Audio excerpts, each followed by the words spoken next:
Terima kasih Anda masih bersama kami di Mika Inspirasi dan saya masih terhubung secara virtual bersama Bapak Mukhtaruddin Mansur dan juga Bapak Sulham Syah Imran. Kita masih akan membahas mengenai bagaimana menciptakan generasi berkualitas dari pendidikan tani dan juga gizi.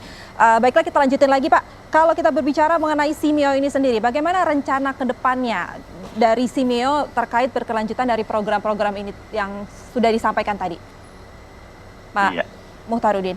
Oke, baik Kak Ai. Jadi memang terus dukungan kita ke Kementerian Pendidikan dan Kebudayaan dalam menguatkan kapasitas guru ini merupakan kata kunci. Yang penting adalah bagaimana kita mengorientasikan murid, mahasiswa itu bukan sebagai objek, tapi mereka sebagai subjek. Sehingga ketika kita menyiapkan mereka sebagai subjek, mereka harus sehat, bergizi baik. Inilah yang kemudian bagian dari upaya-upaya itu. Dan kita mengenal adanya suatu program prioritas di nasional, itu pengentasan stunting dan gerakan masyarakat sehat. Inilah yang kemudian harus kita integrasikan dengan pendidikan sehingga mereka siap belajar, fit to study. Tapi mungkinkah konsep seperti ini diterapkan di seluruh sekolah di Indonesia, Pak? Ya, saya kira tantangannya memang adalah bagaimana kita mengatasi sosiodemografi yang beragam dan luas. Sehingga kemitraan merupakan kata kunci, itulah tadi yang disebut oleh Pak Zul.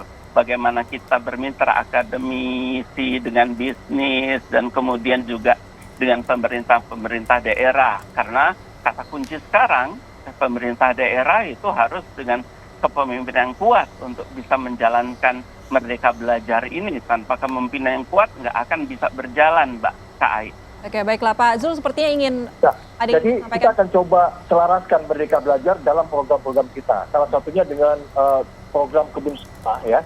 Nah, artinya kita sudah menunjukkan program ini sudah sampai pada level kecamatan. Karena kita berganding tangan dengan SMK yang ada di tingkat kecamatan.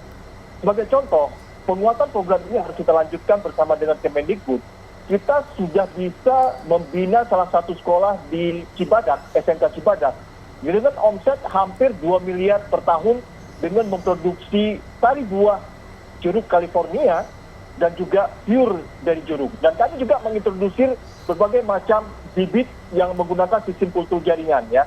Sambil kita perkenalkan juga parfum alami yang kita produksi dengan essential oil. Ini jadi saya kira penting. Jadi penguatan dan keberlanjutan program ini sangat dimungkinkan karena sudah lebih dari 80 sekolah SMK yang kita gandeng bersama untuk memperkuat Merdeka Belajar. Jadi konsep kita adalah education everywhere, every people dan everywhere. Itu mungkin untuk memberikan kenyamanan bagi teman-teman yang ada di sekolah kejuruan maupun di level SLTA untuk program kebun sekolah saya kira. Tapi mungkinkah kebun sekolah dan juga topik gizi ini nantinya akan dimasukkan ke dalam kurikulum? Ya, sangat memungkinkan karena saat ini pun dengan berbagai macam pedoman yang sudah dibikin atau prosedur kerja yang sudah dibikin itu sudah menjadi pendamping dari kurikulum yang disebut dengan K13 misalkan. Jadi mereka sudah menjadi co-curricular untuk menerapkan apa yang sudah kita ajarkan kepada sekolah-sekolah yang kita bina gitu. Jadi sangat memungkinkan. Tidak mesti harus masuk langsung dalam kurikulum utama, tapi mungkin itu menjadi pendamping dari kurikulum yang sudah kita dikembangkan oleh pemerintah begitu, oleh Kementerian Pendidikan dan Kebudayaan. Nah, ini saya punya pertanyaan untuk Pak Mukhtaruddin dan juga Pak Sulham Syah. Harapan Bapak ke depannya terhadap program Merdeka Belajar dan pengembangan kualitas pendidikan di Indonesia seperti apa sih, Pak? Boleh Pak Mukhtaruddin terlebih dahulu. Ya, KI. Jadi yang penting adalah bagaimana program ini dapat diteruskan dengan melibatkan peran serta masyarakat, terutama dalam hal pengawasan. Sehingga masyarakat dapat turut memberikan masukan terhadap keberlangsungan program. Kemudian masyarakat yang merasakan manfaat tadi misalnya bagaimana SMK dapat memproduksi bahkan menghasilkan penghasilan untuk operasional sekolah, itu kan luar biasa sebetulnya.